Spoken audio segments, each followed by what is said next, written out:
Caring for a newborn can be both a joyful and challenging experience, especially when it comes to understanding their needs. Often, the cues a baby gives can be misinterpreted, leading caregivers to respond in ways that may not align with the baby's true needs. In this guide, we'll explore various newborn cues, clarify their meanings, and provide context to help you better understand your little one. First, newborn cue: disengagement mistaken for tiredness. In a common scenario, you might observe a newborn who seems to exhibit signs of tiredness, such as turning their head away from a sibling's affection, kicking, squirming, and becoming more vocal. At first glance, these behaviors might suggest that the baby is ready for sleep. However, this interpretation can be misleading. When a newborn displays these actions, it's essential to consider the context. For instance, if the baby has just awakened from a 2-hour nap, had a feeding, and undergone a diaper change just 10 minutes prior, it's highly unlikely that they would be tired again so soon. Similarly, they are probably not hungry at this point either. Disengagement cues: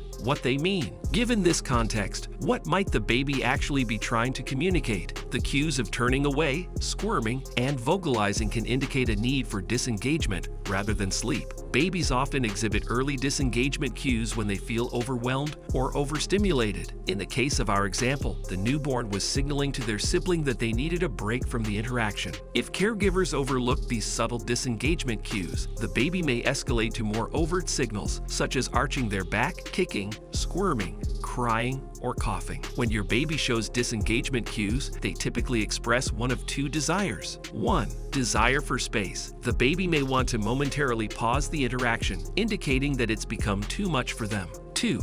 Need for change. Alternatively, they may be signaling that they require a different form of stimulation, as seen in a situation where a newborn becomes bored lying under a play gym. By changing their position or scenery, caregivers can often alleviate fussiness. For instance, simply repositioning a baby facing into the lounge can quickly calm them down. Understanding these cues enables caregivers to respond more effectively to a baby's needs, making life with a newborn more manageable. Second newborn cue: identifying tiredness. Now let's look at another example. In this scenario, a newborn begins to quiet down, gazes off into the distance, and displays a completely still body posture. You may also notice the baby's long, slow blinks. These behaviors indicate that the baby is transitioning into a state of tiredness. Tired cues in newborns often include glazed or unfocused eyes, blank stares, disinterest in people or toys, a body that becomes still, and those characteristic long and slow blinks.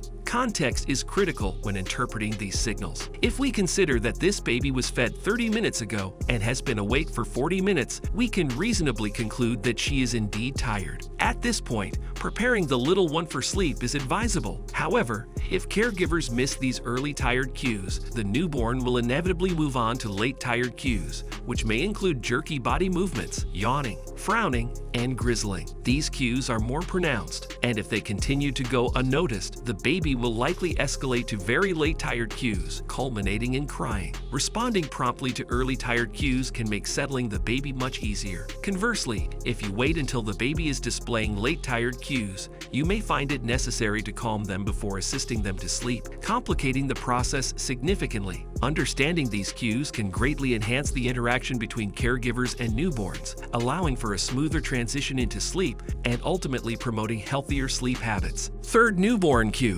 hunger signals. Moving to our next example, we find a newborn who has just woken from a 2-hour nap. In this scenario, the baby opens her mouth, turns her head toward her caregiver's chest, and begins sucking on her hands. Based on these actions, along with the context of having last been fed over 3 hours ago, it's reasonable to infer that she is likely hungry. These behaviors are indicative of early hunger cues, which can include sucking on hands or fingers, opening the mouth, and turning the head toward the breast or bottle, and displaying the rooting reflex. Suppose caregivers fail to recognize these early hunger signals. In that case, they risk moving on to late hunger cues, which may manifest as crying, agitated body movements, turning red, and fussing at the breast or squirming. It is crucial to feed your baby before they reach the point of crying. When babies are in distress, their tongues often rest against the roof of their mouths, making it challenging for them to latch onto a nipple or teat. If they do manage to latch while crying, their sucking may be disorganized and ineffective, which can further complicate feeding. Moreover, the exhaustion from crying could lead to a brief feeding session, leaving the baby unsatisfied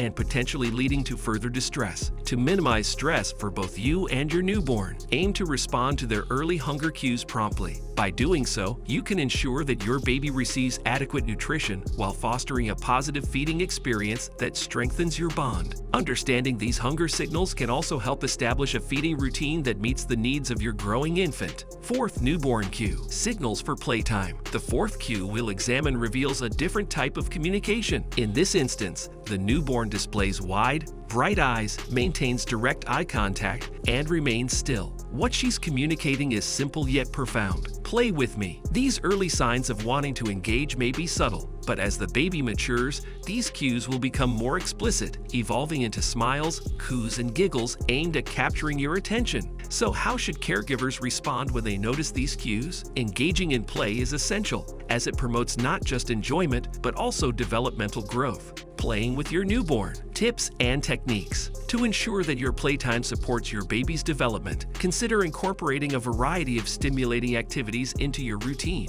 One effective activity is tummy time, where you lay your baby on their tummy while they are awake. This practice is essential for strengthening their neck, back, and shoulder muscles, helping them develop the core strength needed for future milestones like rolling over and sitting up.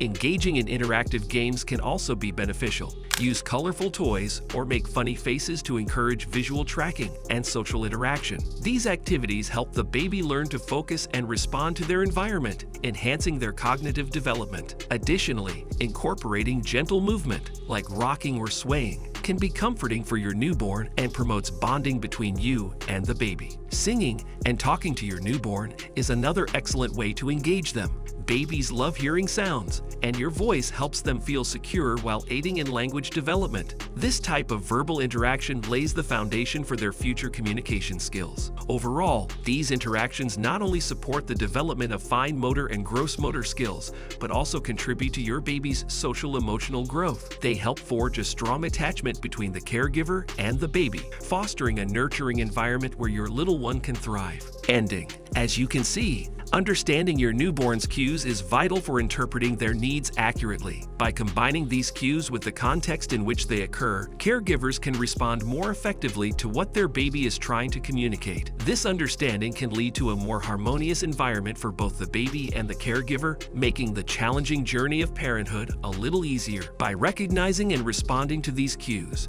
from early tiredness and hunger signals to disengagement and play invitations, you can foster a deeper connection with your newborn and provide the support they need during this crucial stage of development. Have you noticed any of these signs in your baby? Understanding their cues can make all the difference in strengthening your bond. Let us know in the comments how you interpret your baby's signals. If this video helped you, make sure to like, share, and subscribe for more parenting insights. Thanks for watching, and as always, question everything.